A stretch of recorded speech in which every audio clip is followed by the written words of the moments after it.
परमात्मा, ये ठोकर लग रही है अधूरे ज्ञान। सतयुग और त्रेता युग का वर्णन। अब यहां विचार करना माना भक्तात्माओं।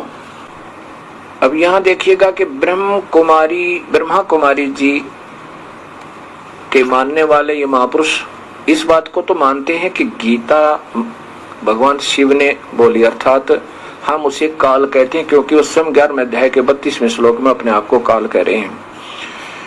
और वही कृष्ण जी में प्रवेश करके काल बोला, उसी ने वेद रचे। ये सब मानते हैं कि सभी वेदों के रचयिता भी वही थे। अब जैसे ब्रह्मा के शरीर में प्रवेश करके वेद रचे, ऐसे गीत श्री कृष्ण जी में प्रवेश करके गीता रची। तो इससे सिद्ध होता है कि वो काल भगवान है जो कृष्ण जी के प्रवेश में शरीर में प्रवेश करके बोला।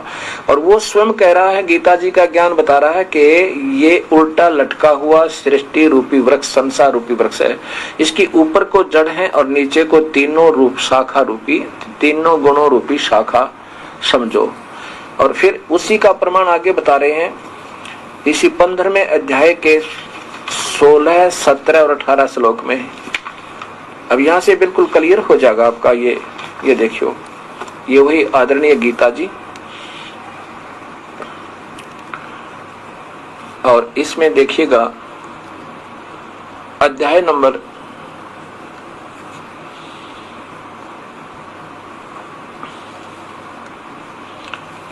ये गीता प्रेस गोरखपुर से प्रकाशित है और ये अध्याय नंबर 15 है और ये श्लोक नंबर 16 है। ये नीचे इसकी संस्कृत है, इधर देखिएगा ये वाली।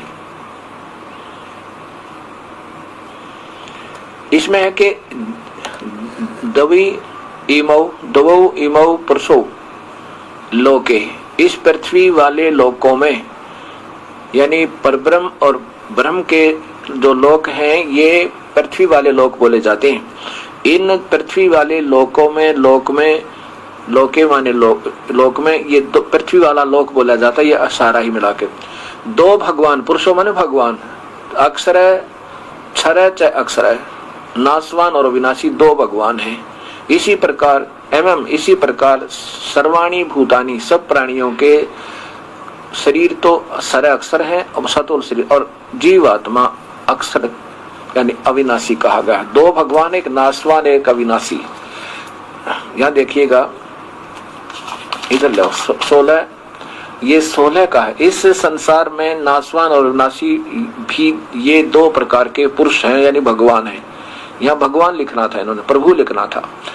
संपूर्ण भूत प्राणियों के शरीर नाशवान और जीवात्मा विनाशी कहा जाता है। इसी प्रकार इसी प्रकार ये ऐसे जीवात्मा ये अविनाशी। फिर इसमें लिखा कि इन दोनों भगवानों से उत्तम पुरुषत्व अन्य, यानी वो ब्रह्म बोल रहा है, स्वयं बोल रहा है, वो शिव जिसको ब्रह्मा कुमारी वाले कहते हैं, वो गीता में श्री कृष्ण के शरीर में बोला। वो शिव खुद कह रहा है कि उत्तम पुरुषत्व अन्य, वो वास्तव में परमात्मा, वास्तव भगवान तो कोई और है जो तीनों लोकों में प्रवेश करके और सबका धारण पोषण करता है। अविनाशी परमेश्वर परमात्मा इस प्रकार कहा गया है। ये है वो जड़ अविनाशी परमात्मा, पूर्ण ब्रह्म, निअक्षर ब्रह्म, और तीसरा भगवान।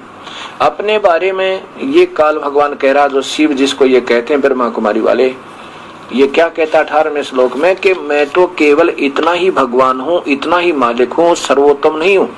इसलिए पुरुषोत्तम कहते हैं मैं तो इस नाशवान शरीर में जितने प्राणी हैं और आत्मा जो मेरे अंदर अंतर्गत आती हैं उनसे मैं तगड़ा हूँ, अतीत हूँ, इसलिए मुझे पुरुषोत्तम कहते हैं। मैं पुरुषोत्तम नहीं हूँ। ये देखो यहाँ से, क्योंकि मैं नाशवान जड़वर्ग क्षेत्र से तो सर्वथा अतीत हूँ और अविनाशी जीवात्मा से भी उत्तम हूँ, इसलिए लोक में और वेद में मुझे पुरुषोत्तम प्रसिद्ध हूँ। मैं पुरुषोत्तम नाम से प्रसिद्ध हूँ, परंतु मैं पुरुषोत्तम नहीं हूँ, क्योंकि वो तो 17वें अध्याय में ना 70वें श्लोक में 15वें अध्याय के में स्पष्ट कर दिया कि उत्तम पुरुषत्व अन्य है, यानी मेरे से भी और उससे भी वो कोई और परमात्मा है। अब इसके बारे में ये चित्र देखिएगा, ये आपको स्पष्ट करेगा। अब यहां देखो,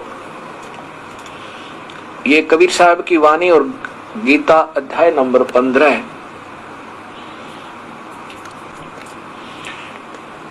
अब वास्तव में ये देखिएगा, गीता अध्याय नंबर 15 के प्रथम, द्वितीय और 16, 17, 18 श्लोक का विशेष वर्णन। ये पूर्ण ब्रह्म है। अक्षर पुरुष एक पेड़ है, निरंजन वा की डार, तीनों देवा शाखा है, ये पात्र रूप संसार। ये देखो, ये है वो जड़ जहां पर उन्होंने ब्रह्मा को बैठा रखा है और सरस्वती को बैठा रखा है नादान संतों ने। इससे सिद्ध होता है कि ये किसी पूर्ण शक्तियुक्त संत के आदेश नहीं है, इनमें कोई भूत बोल रहे हैं और गुमराह कर रहे हैं। ये देखियो, इन्होंने ये बताया सृष्टि रच प्रोग्राम, ये ब्रह्मा कुमारी वालों ने। अब देखो इनकी अकल भगवान सोधी दे नमत, ये प्रार्थना करता हूँ मालिक। ये ब्रह्मा बैठा रखा है, यहाँ पर सरस्वती बिठा दी, और ये कहते हैं जड़ है, सबके पालन करता तीनों लोग के। और 110 पर बताते हैं, उसको देखो अच्छी तरह, वहां पर और दिखा दिया।